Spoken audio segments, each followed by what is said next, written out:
Hello दोस्तों, नमस्कार। मैं आपको सोहर सुनाने जा रही हूँ। पसंद आए तो लाइक करिए, शेयर करिए, सब्सक्राइब करिए, जिससे आपको हमारे वीडियो को नोटिफिकेशन आपको तुरंत मिल सके। धन्यवाद।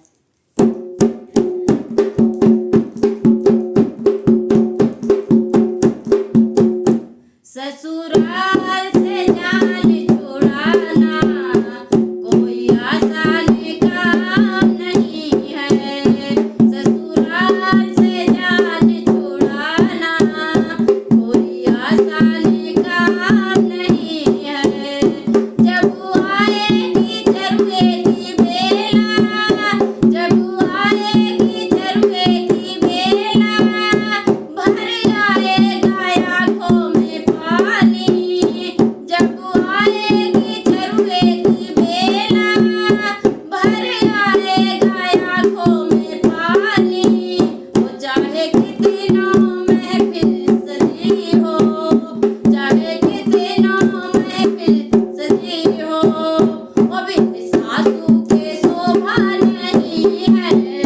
चाहे कितनों महफिल सजी हो, बिन सासू के शोभा नहीं है।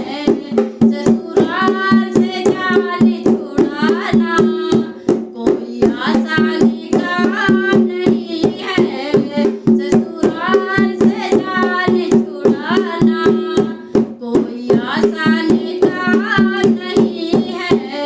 वो कोई आसान काम नहीं है, कोई आसान काम नहीं है।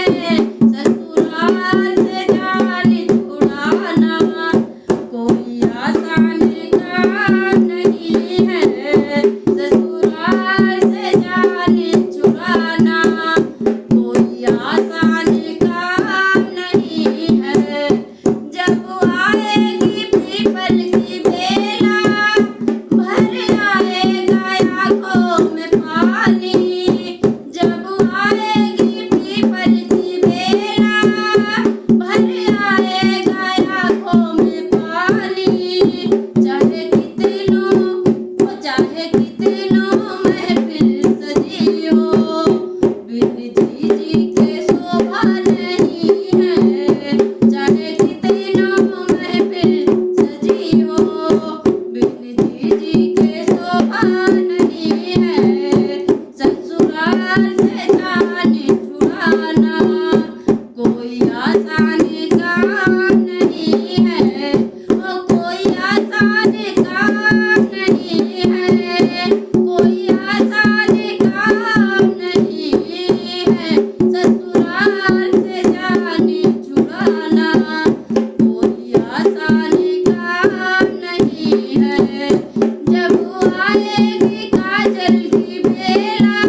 रेणु